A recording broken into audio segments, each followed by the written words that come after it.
It's like video inception, and there we are. Da, da, da. And now we're here. Now we're here. And we were there. And we're back with That was Stampy great. and Adam. Guys, welcome. Welcome to the studio. We finally got you in the studio. You've been a busy, busy man. Yeah, have you been, I've been very busy. It's been a hectic day, amazing day. Yeah. But I've been like, you need to be here now. I'm like, where? Okay, I'll be there then. Go there. Just do what you're told. Yeah. But it's been amazing. I met so many fans. We did a meet and greet. I ended up staying there for way longer than we were supposed to stay there to meet more people. I did a panel. I had a guest appearance in the opening ceremony, which was really cool. That was cool. I saw that. Yeah. Checked out the HoloLens. I've done. I know. I've done everything. Lucky sausage. So no, you have to HoloLens. Okay. Tell me everything. I didn't know if you were going. Don't say anything or tell me everything. We want to know everything. Because I got to see, I got a Halo 5 demo at E3, which was amazing. But I want to know how much of what we saw on the stage at E3, like. Okay. Just tell me everything. So if you look up the E3 stage demo, it's that everything you see is totally real, and that's what we did. But they've added more to it. They've extended it, and the way, like, one of the things I was worried about is the voice commands and controlling it like this. That totally works and is accurate. Shut. And like, what was the main thing that was different is where you look, that block kind of lights up. So you know when you're aiming the lightning. So I can aim in a specific. I can just look at it. Like I could look in really close, like here, and like I want to look at that block there, and I go lightning strike, and but you got to do a lightning strike like a big voice. You have to, the lightning strike. You need to say on that. So can you actually like lift it up and move it down? Yeah, so you can move like I moved it way up, so I was looking in like caves and things, and you can like stick your head through it. And then there's a bit as well where they do it on a wall, and at first it's like a TV screen, and then they say, turn it into 3D, and then it's like a 3D TV. Then they go, right, reality mode, and then it's a hole in the wall. Whoa. And you can go up to it, and there's perspective, and you're looking through a hole at a Minecraft world, and then you can control it. It looks like one of those things. It's never as cool as you imagine it to be. But that sounds like it's so and beyond. You gotta. The problem is they're saying it's amazing, and you watch a video, and you're like, yeah, right, or like you don't get. That's what I thought. I was like, no, this is like smoke and mirrors. This is like a demo. Yeah. And then you're gonna like do it, and it'll just be like kind of just sort of roughly playing Minecraft with maybe a voice command here or there, like one or two, you know, like, I mean, if anyone used Google Glass, I mean, that, seriously. No, not the best, really. Yeah, so I kind of thought it'd be maybe like one or two things, so pretty much everything that you saw in that demo you could do, like all the grab literally, things. it was the same, it was the same demo, but you know, I could do they let me just play in it. I was setting things on fire and I was doing all sorts. So God, I just need a moment. Just interesting. Adam, we've kind of ignored you, Adam. I'm really sorry. So HoloLens, because I mean, I'd be like, can I get a go on it? And then no. I'm like, what? Can I get? And I said to one Microsoft guy, he goes, yeah, if you come to the West Coast. I was like, only if you're going to be there. And I was like, right. They're very tight. It's like, it's a 12-minute demo. It's not a 30-minute, it's a 12-minute demo, and you're there at this time. And if you're not there at this time, you're not seen. Like, did they take phones off you and stuff like that? They locked your phone in a locker. It's super secretive. At E3, same thing. Like, you couldn't take anything in with you. They checked. Well, these days it'd be so easy, wouldn't it? Just to, I mean, with Apple Watch, for example, you could just go ticking and you saw it. That's not good. Camera on the Apple Watch. But it's that thing because you wouldn't be able to see it.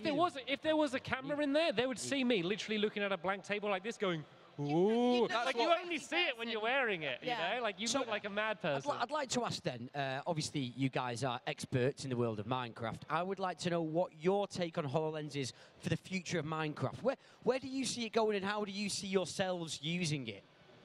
Yeah, oh gosh, well, I mean, for me... No, it's a bit of a big question. No, I've got absolute answers for it. I would take it into museums and cultural venues, and we would turn into, like, some of the tape maps that we've done in the past. Pools of London stuff, you could do it for real. Exactly. We could engage young people with this amazingly rich, creative content, put it into museums. So you go to a museum, there's art on the walls, but there's also HoloLens. Imagine going in and changing all that stuff and being able to engage with it, and then be able to take that map maybe home and play it at home. I think for engagement and kind of exciting young people and older people, let's face it, you know, in this kind of stuff would be amazing. And then we could open up doors where it's almost impossible to get that engagement with young people. Some people are like, oh, it's boring, maths is boring. Imagine a giant mathematical map that you can kind of just dive into or explode or, you know, oh man, it's so exciting. There's so much potential. This is one thing that frustrates me a lot when you sort of like talk about gaming and some people have this very funny view about it. And you think, but the potential for education is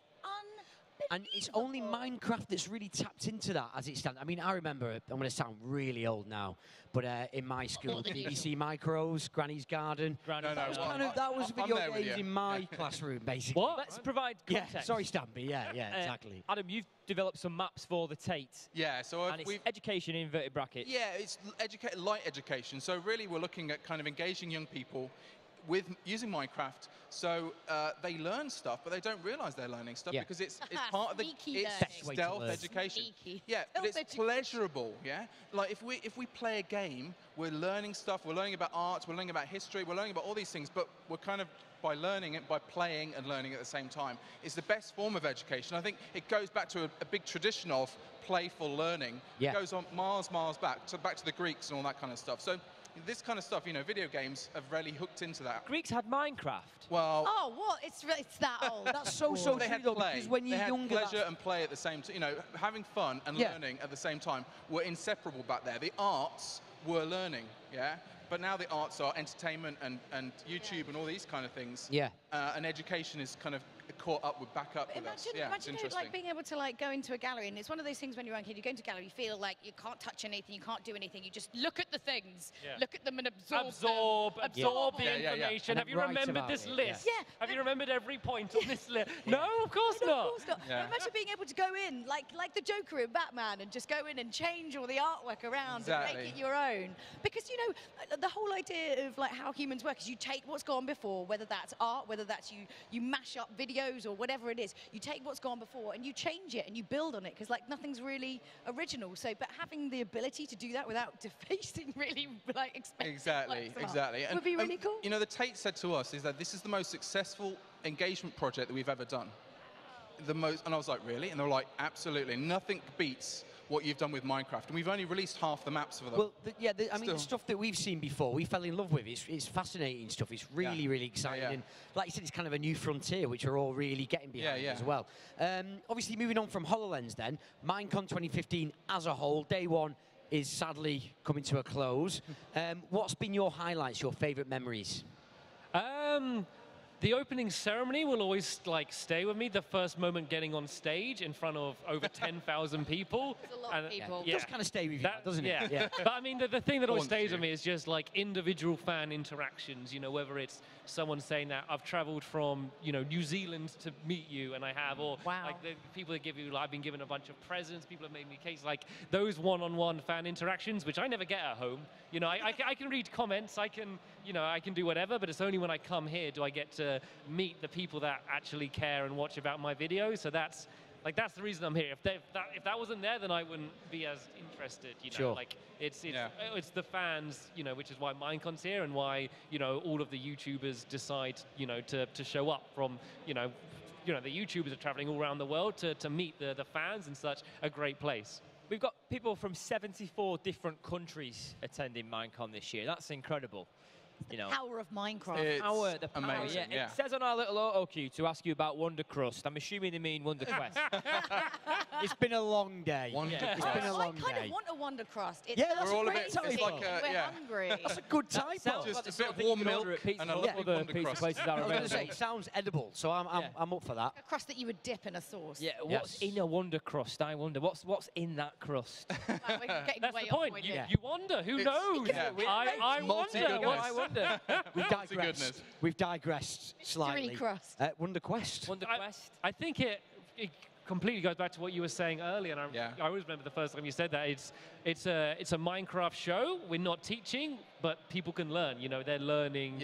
Hopefully from the show. But it was always like we always talk about it as an educational show, but for us it was always entertainment first, because there's no point having an educational show if no one's going to watch it. So that was always as much as a priority as the learning. So when did this conversation start between you guys then? I mean, is this been a long time coming, or? Yeah, it's been a very long time for me. Like, as soon as my channel began to grow and I realized I had an audience, I was like, right, what am I going to do with this? Or like, I don't want to squander it. Like, I need to do something kind of good with it. So I had the idea of, first I had the idea of doing educational videos, and I thought maybe start a new channel, and then I came with the idea of having Stampy as kind of being a student, and then having a teacher character essentially teaching Stampy, which would be teaching the audience. So that was just the first idea. And then I went to Maker Studios, and who are partnered in making the show.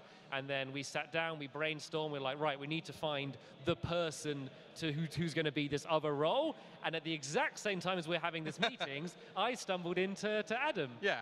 So I kind of, I think that one night I was reading a story to my son, and it was the tiger who came to tea. Oh, yeah. Right, and I changed it to Stampy comes to tea. And that night I thought, that would be a great video to make.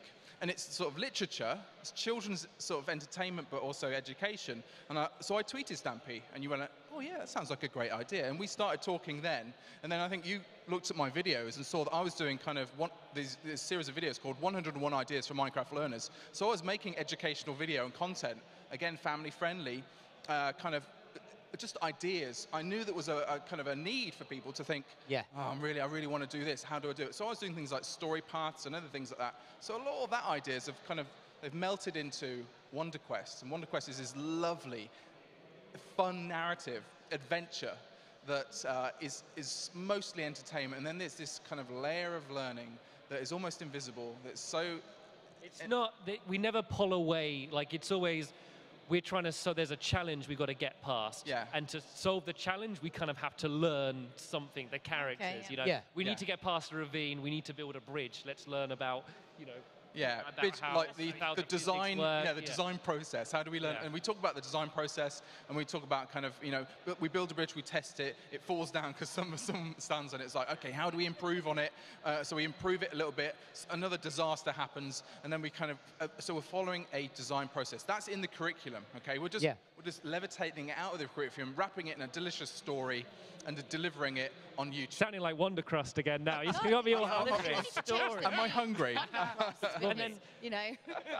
and it's not just we have the episodes and they're online, they can watch them, but then beyond that we release maps to go along with the episodes. Amazing. And so they can, some of them, they're basically playing through what we did in that episode. So it would say literally like, follow these markers, and then it will get to an area, and it's like, press this button, and whatever happened in the episode will happen, essentially like an animation. So that's brilliant. That's really key. That's a hugely key difference. So, you know, Minecraft is a medium, YouTube is a medium, and we're, you know, a lot of kids on the YouTube, they say, you should be on telly. No, it should be on YouTube. Sure. YouTube is global. We can also, you can then download the map and you can play it yourself.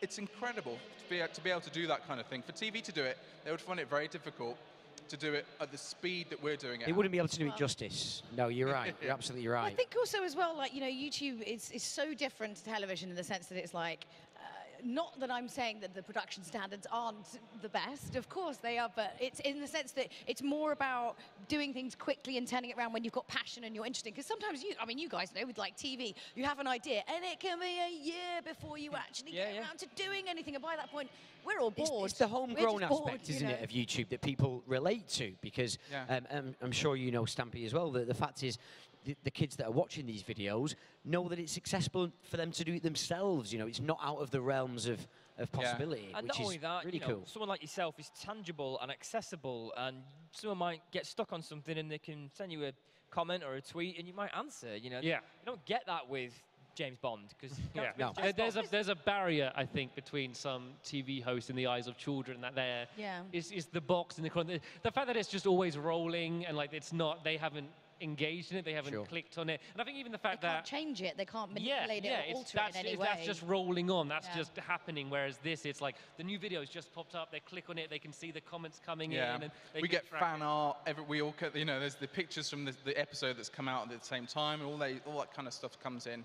So it's hugely engaging. But it's also as well, like, being able to, like, you must notice this, that, like, when you're really interested in learning something and you suddenly become obsessed with, like, a particular subject, and you read books about it and you read online about it, but you want to know it then. Because if you do it, like, in a few weeks' time, you sort of you've lost that sort of momentum for learning, and having that kind of immediacy and then being able to tweet you or get involved in another way kind of keeps it rolling on almost. So you keep that kind of rolling idea of learning. Well, I think it's very noble what you're doing. I admire you, Stampy, for using your success in a very, very positive way. So I applaud that.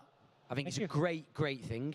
And for those that might not know, for whatever crazy, crazy reason, where can they find Wonder Quest? So youtube.com/WonderQuest. There you go. Don't go to Wondercross. Not Wondercross. Yeah. Although Wondercross. someone's just made that Made that YouTube now. channel now. Yeah. And they're doing toast videos, and I'm sure they're going to be very They successful. will be Bagel very video. successful. We've Well, just made down to whoever made the typo. We've made a YouTube star right now. Yes. Congratulations. Wondercross. So, I don't know if you guys have noticed that the expo has actually gone really quiet because there's no one here. Where'd everybody We're go? the last one. We're still here. Spooky, isn't it? I don't know if you guys noticed the noise just dropped slowly. Are we and then locked in suddenly- overnight? Because I didn't sign up for that. Yeah, No, guys. Oh, no, they're locking the door. We need to Oh. go. We need to go. We're going to miss the entertainment tonight, which I've heard is unbelievable. It starts in about 40 minutes. We're not streaming it, unfortunately, but there will be some highlights available later. It's epic. The rehearsals alone were enough to blow my tiny mind wide open. I've never seen things done like that with trampolines before. Very strange things. Yeah, and I'm sure there will be a point. They're going to do a nice edited version for everybody at home as well, so you're not really missing out. But and we'll report on it tomorrow and let you know exactly We'll how it went verbally down. explain Yes. just what happened with the trampoline. Well, no, So I'm this gonna do it guy, through the right, medium jumped of- on this Up, trampoline. then the down, then medium up, of then dance. down, then Yeah. around. Thanks for joining us today on the stream. Thanks to Adam and Stampy. Thanks, guys. That's Thank it for us you. tonight. We'll see you in the morning. You've been amazing. Thank you. Bye.